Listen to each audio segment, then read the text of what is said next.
4, 3, 2, 1.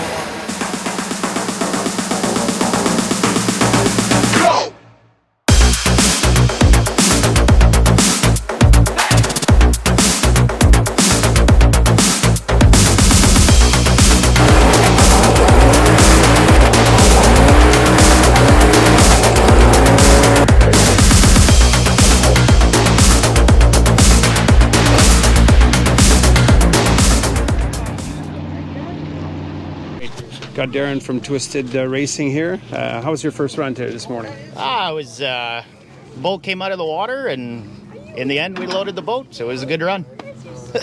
So where did you place, and where was that Jeremy Hand guy relative to you? Well, I guess we come in first on the first leg, so Jeremy's still having issues out on the water, so I don't know what to say to that. So Jeremy, I didn't see what happened. What happened there in that first run? Well, we got out front and we came around the north end, and we kind of thought we had some fuel or electrical issues that started farting and popping, and so we switched boxes, switched fuel pumps, and we still didn't get it. So we pulled in on the assumption we had electrical or fuel issues, and then the engine was tight. So we've got our good friend Trevor Provost bringing us another engine down, and we're in the middle of a swap here. Right on. So hope to be in the run this afternoon, or yeah, we should. Or tomorrow. No, we're gunning for this afternoon. So. All right. An hour and a half. Yeah, we've been at her for about 20 minutes, and we're almost out. So.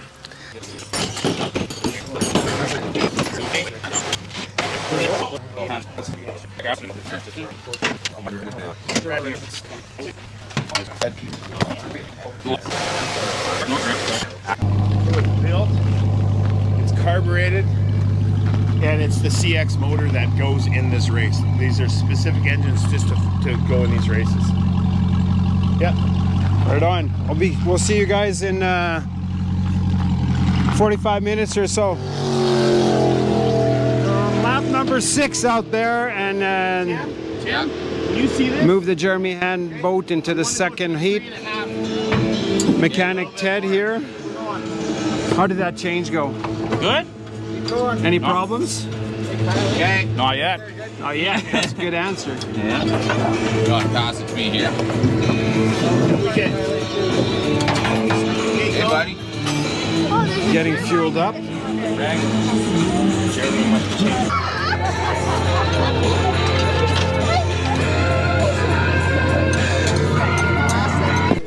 Husband's out there and as a navigator? Yeah, as a navigator for Clint Mohr.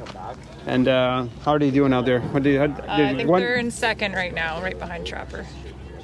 There's 5 laps, right? 6 laps. 6 laps? Yeah. And what do you think?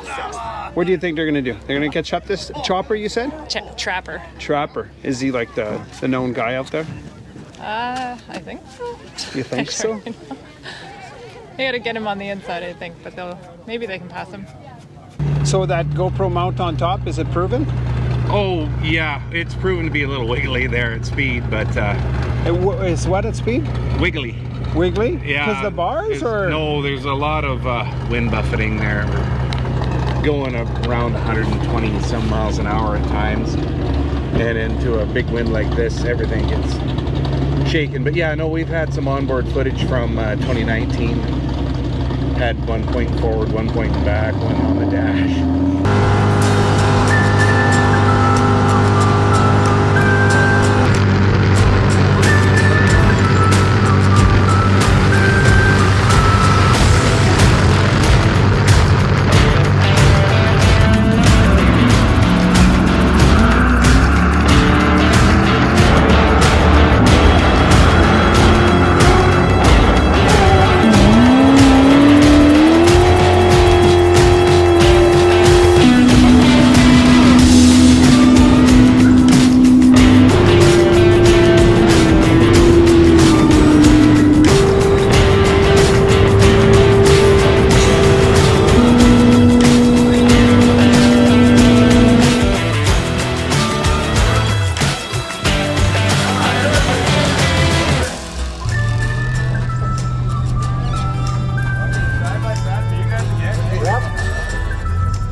It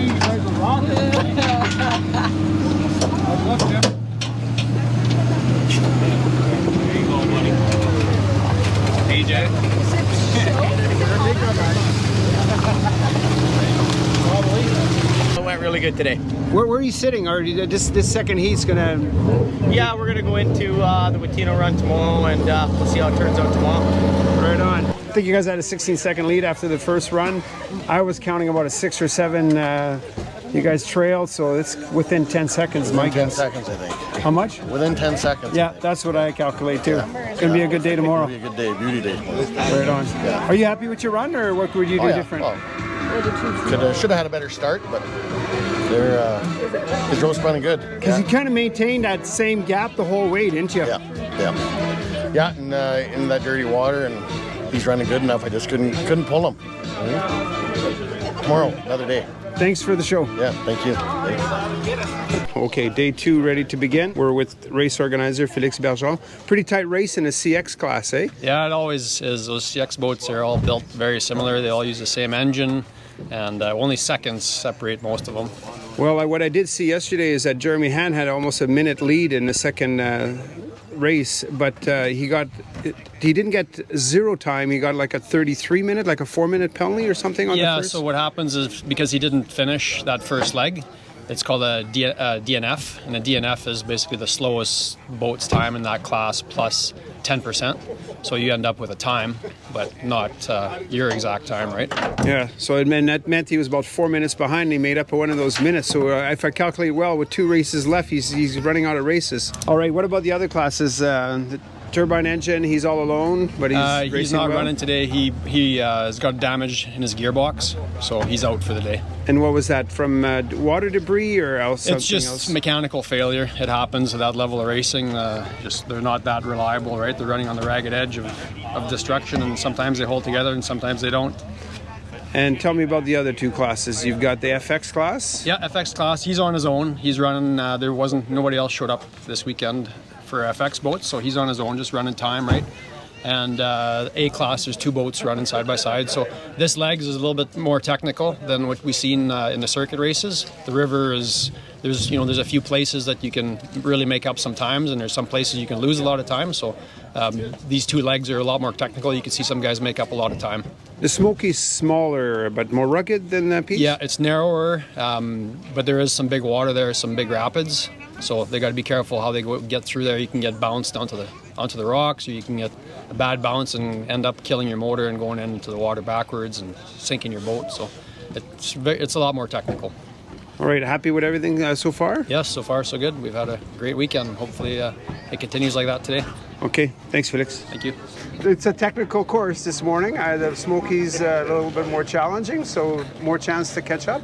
I think she should be in pretty good shape. It's not too bony and it's not too bubbly. It's right in the middle. So did you make sure Ted was up all night tweaking that engine? I don't think we had much tweaking to do. We looked pretty good there yesterday afternoon, so it's just go out there and kick some ass. Right on. Right on.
Bryce, the FX navigator here with his pilot Josh. How was that leg of the Smoky? Well, we're a little less horsepower, so we had to jump start a bit and get going. And of course, everyone started catching up, and it was good racing. We went 3 wide for almost 20 miles and just tried to do our best to keep up with everyone, winged everything up. It was fun. Got squeezed, got a little skinny. It was good. You were saying one guy was pushing the next guy over. Yeah, we were 3 wide. One guy got ahead and cut in front to get some clean water, and we fought wake for another 18 miles after that. Clipped the bank a couple times. It was good.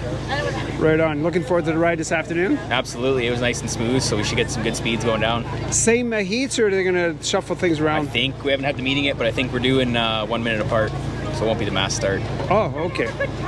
Good to know. All right, Clint. Leg 3 complete, CX class. 2 of your closest competitors didn't come back in. Do you know what happened there? Well, coming up halfway up, Trapper, we were neck and neck. We've been neck and neck the whole weekend, and he was hot. Let me just say he's coming in hot. And then, I don't know, he must have had some kind of a wreck or something happen, because all I know is after that halfway point, we didn't see him again. Hope everything's okay with him? Yep, for sure. Like I said, it was a good weekend with him. And then Darren, too, I guess he was close behind, too. I never did see much of him. And then we got up here, and the other boats trailed in 10 minutes later, or the odd one. So it's been a good run, interesting run. I'll tell you one thing, the Smoky definitely, you have to sharpen your skills. It's a roly-poly one. Yeah, we saw a lot of rock gardens from the sky, a lot of little rapids. That's what you're navigating through, right? Yep. We did all our pre-run that we could, and I don't know if we used half the notes. We just kind of pick a line and just hope for the best. We saw a lot of kayakers and dinghies out there. Did any issues with them, or? Never seen them at all. Okay, so they know you're coming. Yeah, they probably heard us. Do you prefer upstream or downstream riding better?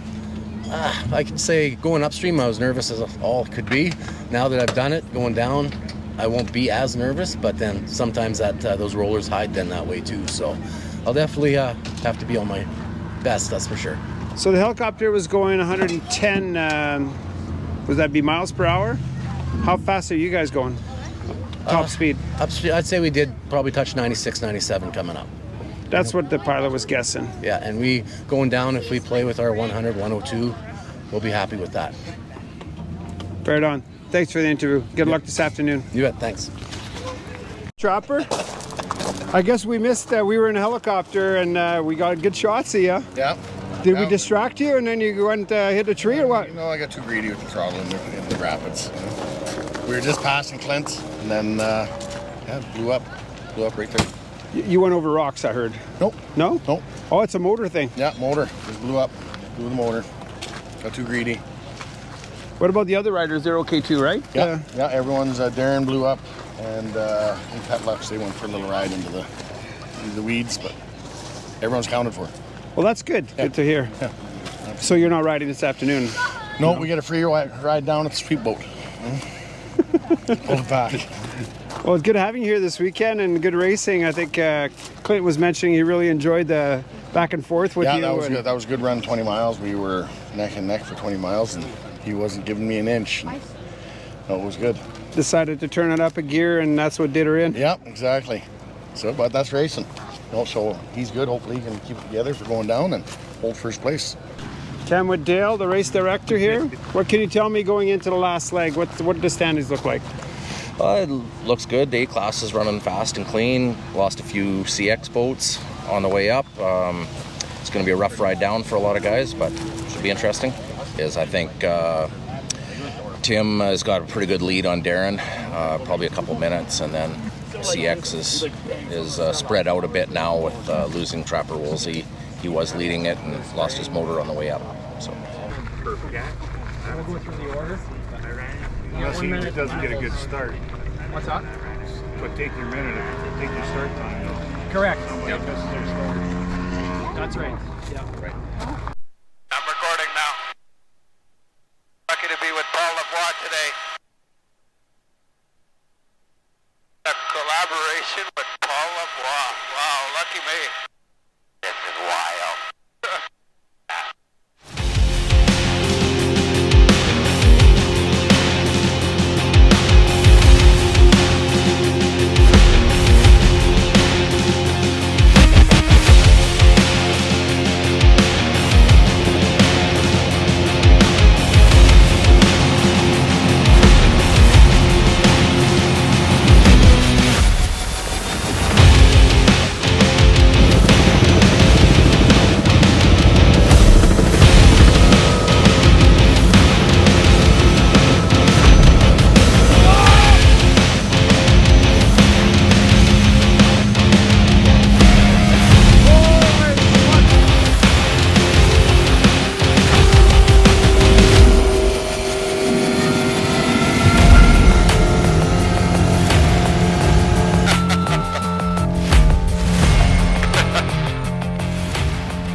congratulations on your win, I think. I think so. I think we got her. So near crash. Yeah. Is that pretty well the hairiest experience you've seen, or? By far. When I'm looking at the moon and see a helicopter right beside me and come back down, and we settled in, and he says the gauges are all still good. So we just kept on going. It was limping pretty hard. But yeah, you didn't miss a beat. Yeah. We made her. Got across the finish line and the pump seized up. So and we think, yeah, top of the CX class, so right on. Yeah, it was awesome. Rookie rider or rookie navigator? Both first year. Fort St.John guys. Yeah. Right on. Peace Country represent. Right on. They got a little bit of wounds to take care of on the boat, but that's part of the game. So was that the boat not starting after the finish line? Was that part of what happened Yeah, we hitting bent rocks? the nozzle up a bit, so basically between the motor and the jet, something's out of whack. Something's bent up in there. We got to take a look at it.